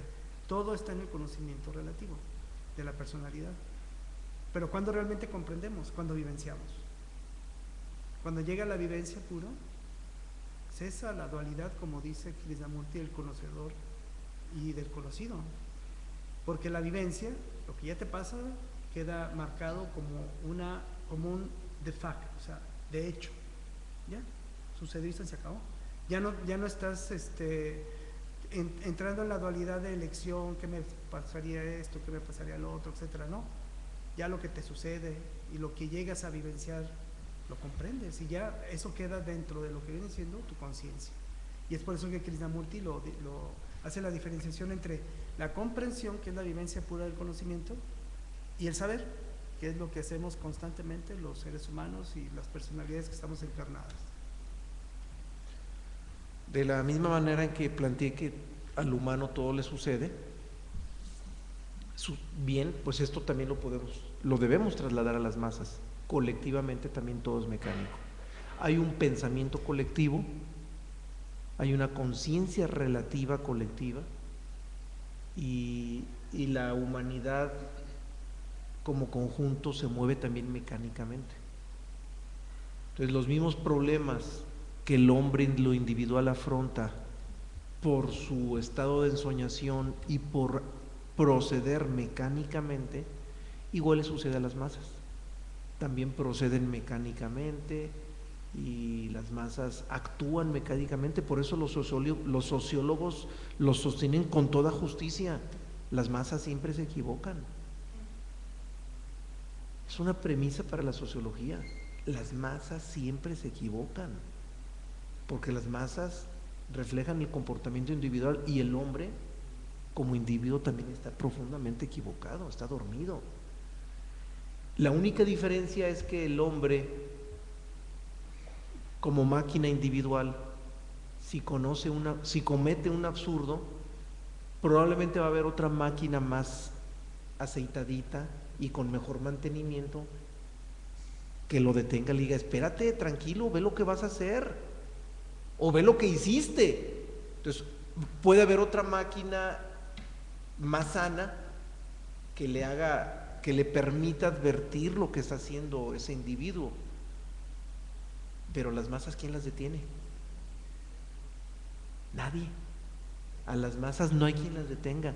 Por eso se han escrito pasajes tan lamentables en la historia del hombre. Por eso ha habido genocidios tan terribles en la historia del hombre. Y mientras no reconozcamos esos absurdos, colectivamente vamos a seguir también dormidos en todos los sentidos. Hace unos días hubo un señalamiento que hace el Papa Francisco en relación al primer genocidio del siglo XX, precisamente sobre la masacre de los armenios, que fue el primer genocidio del siglo XX. Y no lo estoy diciendo para exaltar al Papa Francisco, aclaro, lo estoy comentando como un acontecimiento de la historia presente. Y brinca el presidente de Turquía y rechaza y avienta toda una serie de rechazos, dejémoslo nada más en ese término para no darle más calificativos. ¿Y qué es lo que sucede ahí? Pues que no estamos reconociendo lo absurdo de la vida. No lo reconocemos ni como individuos y no lo reconocemos como naciones.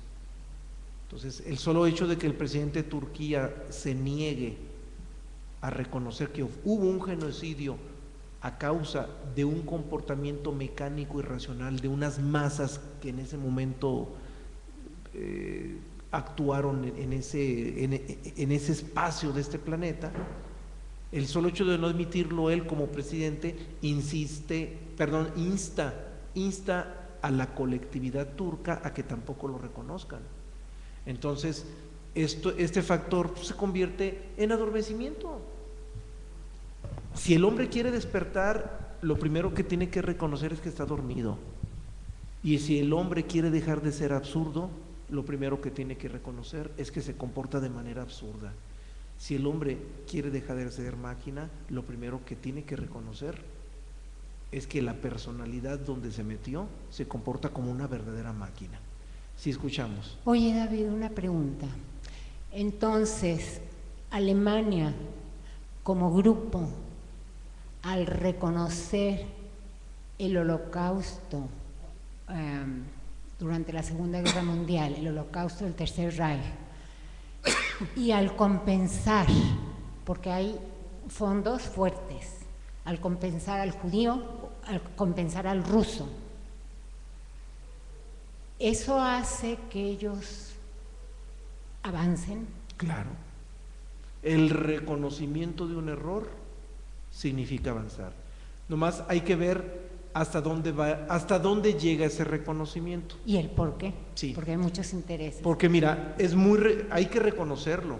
Los alemanes, así como les pusimos la etiqueta de arrogantes y soberbios a raíz de la guerra, ahorita los alemanes se están comportando con una humildad que hay que reconocerla, porque si no toda la población alemana, un gran sector de Alemania han reconocido lo absurda que fue esa guerra, pero el único problema, o más bien el único límite que visualizo, es que lo han reconocido moralmente. No es suficiente. O sea, si lo reconocen moralmente, claro que es maravilloso. Históricamente también. Sí, bueno, está en los libros. Sí, no, históricamente también, pero ese reconocimiento es de tipo moral. Sí. Es decir, nos equivocamos, fue un error, fuimos salvajes, fuimos genocidas, etcétera. O sea, nuestra nación hizo esto y reconocemos, mea culpa y ya, pero ese reconocimiento es moral. Lo que falta es el reconocimiento de lo hicimos porque estamos dormidos. Ah, no, sí, bueno. Lo hicimos porque fue un acto mecánico, porque no podía haber sido de otra manera, porque todos los mecanismos que envuelven al planeta nos metieron en esa dinámica natural y como colectividad nos metimos en esa situación. Entonces, el reconocimiento moral ya se dio y es genial, pero ahora falta el más importante, el reconocimiento psicológico. ¿Por qué lo hicimos?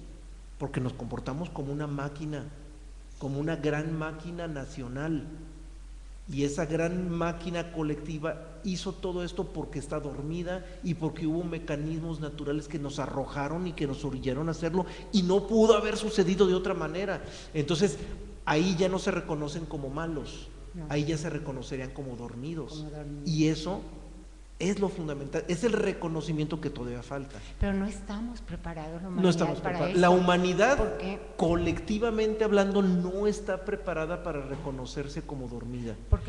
Pero en lo individual sí. En lo individual sí está abierta la posibilidad de que nos reconozcamos como dormidos. Porque sería también una situación karmática que ahora el Estado de Israel, el mejor amigo es pues Alemania. Curiosamente, ¿sí? Ley de compensación. La ley de compensación. Ley de compensación. Decir, durante la Segunda Guerra Mundial, a finales, los Estados Unidos lanza las bombas atómicas a Hiroshima, y Japón y los Estados Unidos son amigos. Sí, y los japoneses fueron sometidísimos por Estados Unidos. Así es. Fueron los más sometidos y los más explotados. Y ahorita son grandes aliados. Así es la vida natural, o sea, son leyes eso es la ley de compensación. Pero vuelvo a repetir, no es lo más importante. O sea, no es importante que nos convirtamos en grandes sociólogos. Lo importante es que descubramos que estamos dormidos, tanto en lo individual como en lo colectivo.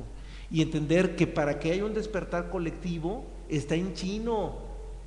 Pero por lo menos en lo individual sí es posible ese despertar, o en pequeños grupos. En lo individual, en el extremo de lo colectivo no, en el extremo del individuo aislado tampoco, pero sí en un punto de equilibrio de pequeños grupos, donde hay grupos que comprenden que hay que despertar y que esos grupos se reúnen para no olvidar esa responsabilidad, para que tengamos siempre presente esa responsabilidad y no olvidemos esa responsabilidad. Eso es lo que justifica que haya grupos.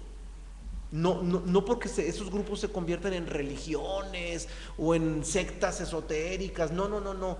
Es lo único que justifica, y que vaya que lo justifica más que sobradamente, es que nos recordemos que estamos dormidos y que esa responsabilidad de despertar es lo único fundamental que hay como responsabilidad en nosotros.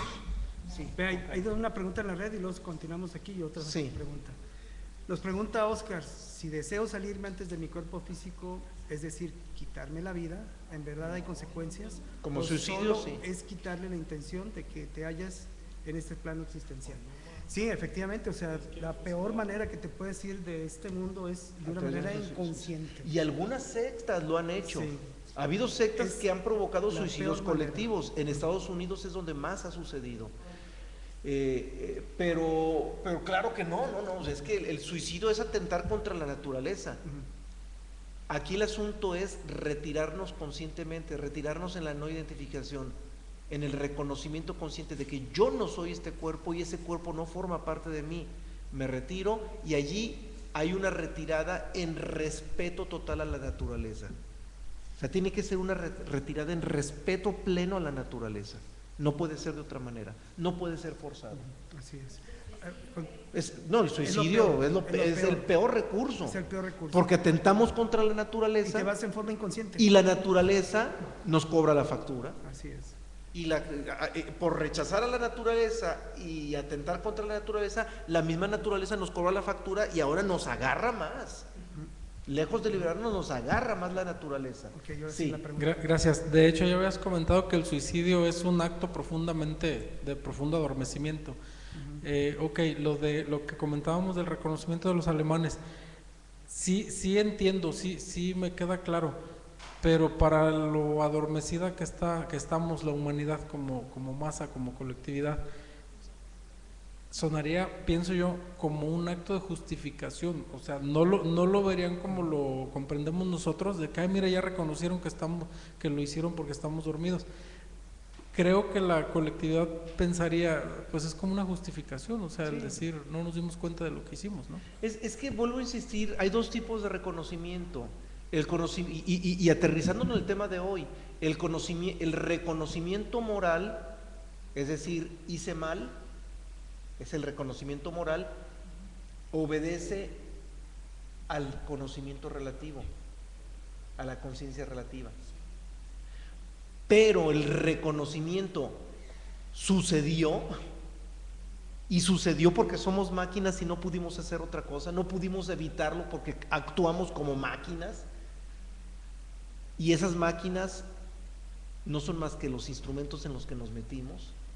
Ahí ya hay un reconocimiento consciente que obedece al conocimiento absoluto. Es un reconocimiento de conciencia plena, no de conciencia relativa. Entonces, cada uno tiene sus compensaciones. El reconocimiento moral va a tener la compensación en el sentido del pago karmático, la compensación karmática. Mientras que el reconocimiento de conciencia, la recompensa es la liberación, que es muy distinto. Entonces son compensaciones profundamente distintas, radicalmente distintas. Sí, nos pregunta Sócrates, ¿es verdad que el planeta reacciona ante el inconsciente colectivo? Es decir, hay miedo, coraje, odio, el planeta genera temblores, tsunamis, etcétera. Bien, nosotros sí estamos conectados mentalmente, colectivamente. Es por eso que nuestros pensamientos no son libres y nosotros no somos libres del pensar. ¿Por qué? Porque estamos conectados y reaccionando de una manera colectiva. El miedo y el coraje y el odio precisamente puede ser de una manera colectiva, puede ser en masa. El planeta tiene sus propios procesos naturales, que es lo que no logramos a veces entender. El que reaccione un volcán, como ahorita está reaccionando y explotando en Chile, bueno, es una reacción natural, o sea, no quiere decir que los chilenos se portaron mal y por eso lo están castigando, no. Simple y sencillamente son reacciones naturales. Tenemos que comprender que la naturaleza tiene sus propios procesos y no tenemos que involucrarnos con Dios ni con una divinidad que está provocando eso, ¿no? Simple y sencillamente el planeta es un organismo, tiene sus propios procesos. Que nosotros aceleremos esa situación, como por ejemplo el caso de la contaminación, aceleramos el calentamiento global, lo hacemos, pero el propio planeta entra en un calentamiento global cíclicamente, entra en una etapa de glaciación cíclicamente, entra en una etapa de activación telúrica cíclicamente, o sea, todos son ciclos que tiene el mismo planeta. Desgraciadamente nosotros estamos conectados con la naturaleza de una manera inarmónica y nosotros pretendemos saber o creer que la naturaleza nos castiga y no es así. Nos quedan 12 minutos y 6 citas. 6 citas. Entonces, vamos a leerlas. 2 minutos por cita. La siguiente es de Jacob Boehm, dice: aunque ahora ames la sabiduría terrenal, que es el conocimiento relativo, cuando te revistas de la sabiduría celestial, que es el absoluto, verás que toda la sabiduría del mundo es necedad. Bien, esto también lo dijo Salomón, si recuerdan. Cuando muere Salomón dice: Todo fue pura vanidad. Es muy probable, nadie lo puede afirmar, es probable que Salomón sí haya tenido acceso al conocimiento absoluto, es probable. Un mujeriego de primera. Bueno, es probable. Aquí una judía nos dice que era un mujeriego de primera. Bueno, pues todos los hebreos tenían un harem, todos tenían harems impresionantes. Mi tocayo el rey David tenía cientos de mujeres también. Pues, no tiene nada de raro, eso era una tradición hebrea y para ellos era santificación. ¿Sí? Para ellos era loable porque al tener muchas mujeres generaba a muchos herederos de la genética del rey. Entonces eso generaba una mejor raza. Toda una concepción que tiene una justificación y que no hay que verla moralmente tampoco. Tampoco hay que verla moralmente, todo tiene su razón de ser. Pero bueno, independientemente de que Salomón haya tenido o no el conocimiento absoluto, por lo menos sí reconoció que el conocimiento relativo es pura vanidad, es para lo único que sirve. Bien, vamos, y eso entra en consonancia con lo que dice Jacobo M. de esta cita. La que sigue es del Evangelio de los Esenios. Sí, antes una pregunta, nos pregunta Margarita, ¿el ser humano puede dejar de pensar, tener el pensamiento y evitar dormir?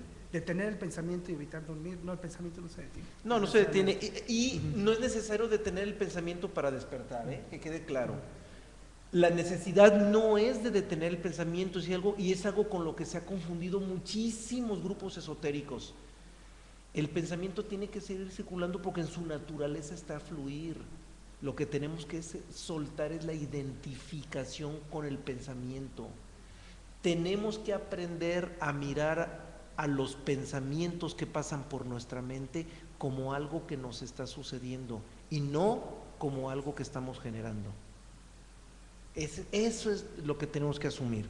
Bien, la siguiente dijimos es del Evangelio de los Esenios. En verdad les digo que las escrituras es la obra del hombre, pero la vida y todas sus huestes son la obra de nuestro Dios. ¿Por qué no escuchan la palabra de Dios que está escrita en sus obras? ¿Y por qué estudian las escrituras muertas que son la obra de las manos del hombre? Evangelio de los Esenios. Aquí habla directamente acerca del conocimiento relativo. Incluso en la misma Biblia habla Jesús diciendo, la verdad no está escrita en los libros, está escrito en el corazón del ser humano. Todo lo escrito en los libros universales es conocimiento relativo, que quede claro. Claro, aunque sea conocimiento relativo, tenemos que partir de esa base porque no tenemos otra opción. Es lo único que está a nuestro acceso y a través de ello, por lo menos nos da la pauta para trascender lo relativo para llegar a lo absoluto. Pablo, en una de sus cartas a Corintios, entra en sintonía con Jacobo M. y con Salomón y nos dice, el conocimiento envanece, pero el amor edifica. Y si alguno se imagina que sabe algo, aún no sabe nada como debe saberlo. Pero si alguno ama a Dios, es conocido por Él. Bien, dos cosas fundamentales. Lo primero, ya lo mencionamos porque entra en sintonía con Salomón y con Jacobo M. El conocimiento relativo envanece. El conocimiento relativo, que es el tema de hoy, para lo único que nos sirve es para la vanidad. Y le da una cualidad al conocimiento absoluto: amor. La naturaleza del amor es consustancial con la naturaleza del conocimiento absoluto. La siguiente es del Evangelio de los Esenios, ¿sí? Hay una pregunta, nada más que nos hace Santiago, que desea saber cuál es el momento en que se prohibió la poligamia. Bueno, exactamente no sé cuándo fue, pero me imagino que fue cuando la Iglesia-Estado instituye lo que es el No, matrimonio. desde antes, ¿eh? ¿Sí? Desde antes. La poligamia se prohíbe desde que surge la propiedad privada. Cuando surge la propiedad privada, es decir, cuando el hombre se hace sedentario, y es un fenómeno social.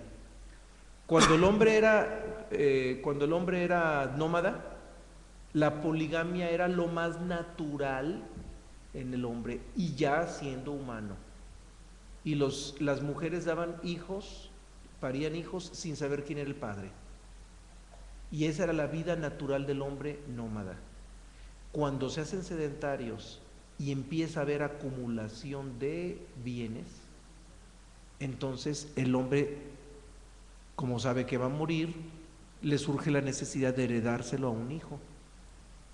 Y esa necesidad exige agarrar a una mujer y decir, aquí te me quedas y no te me mueves, porque el hijo que vas a parir quiero saber que es mío para heredarle lo que acumulé.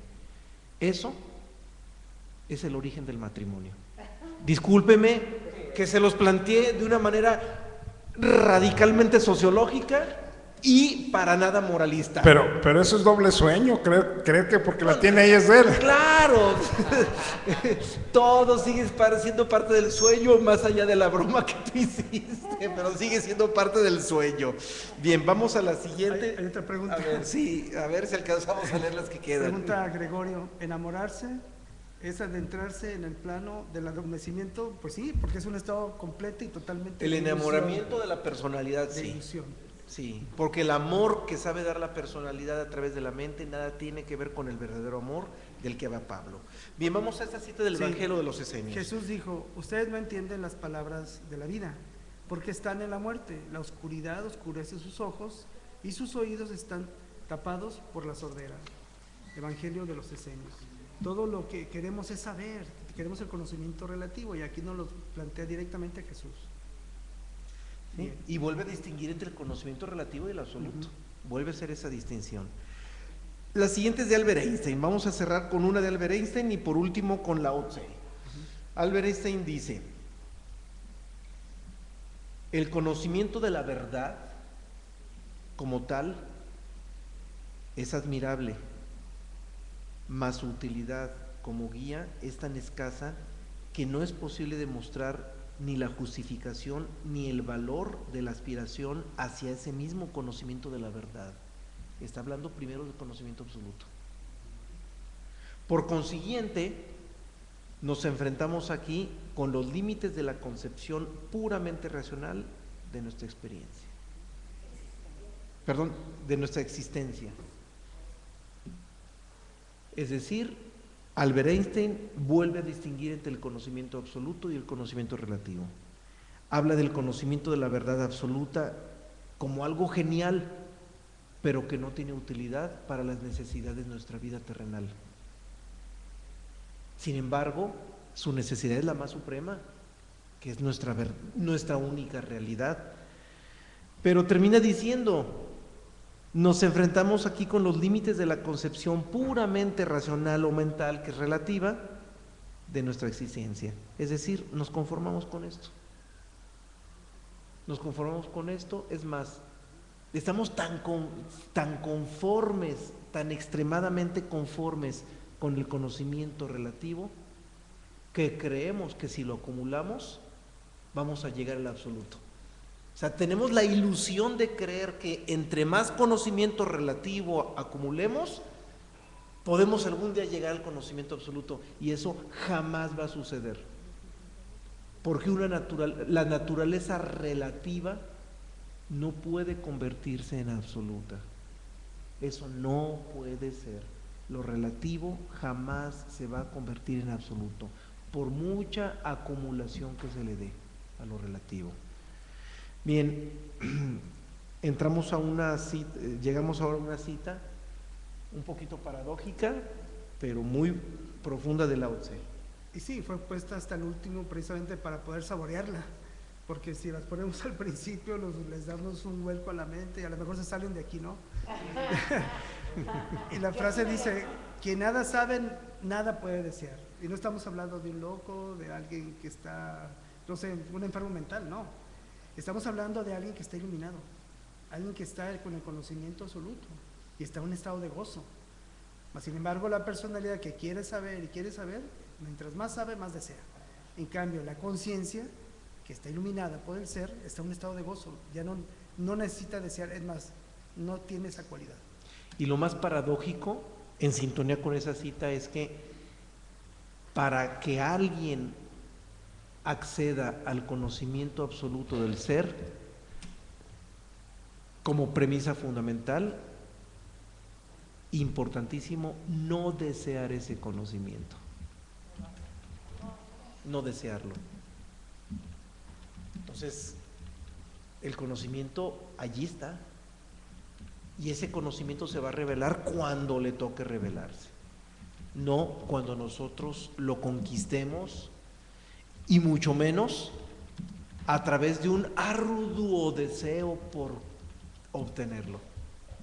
Y nuestras religiones que nos enseñan a ser santos, que nos invitan a convertirnos en santos para llegar a Dios, lo único que nos están haciendo es codiciar a Dios, desear a Dios, y es el mismo fenómeno del que desea la libertad o del que desea la conciencia. Entre más deseamos la conciencia, menos llega. Es paradójico, pero así es. Y eso nos lo enseñan todas las fuentes de sabiduría. Todas coinciden con lo mismo. Entre más lo deseamos, menos llega. Entonces, lo mejor es dedicarnos a reconocer y a observar nuestro estado de ensoñación. Una vez que nos hagamos expertos en la observación y en el reconocimiento de este estado de ensoñación, que lo demás venga como tenga que venir, que todo llegue por añadidura sin que se atraviese jamás el deseo. Eso es lo más inteligente, eso es lo más sabio. Bien, pues con eso cerramos, no sin antes agradecerles. No sé si hay algún comentario más en la red. Todas las preguntas. Bien, si no hay nada más, entonces nos queda solamente agradecerles, insisto, la presencia, desearles un buen fin de semana y seguirlos invitando martes y jueves a la misma hora. Hasta luego. Buenos días, Europa. Buenas noches, América.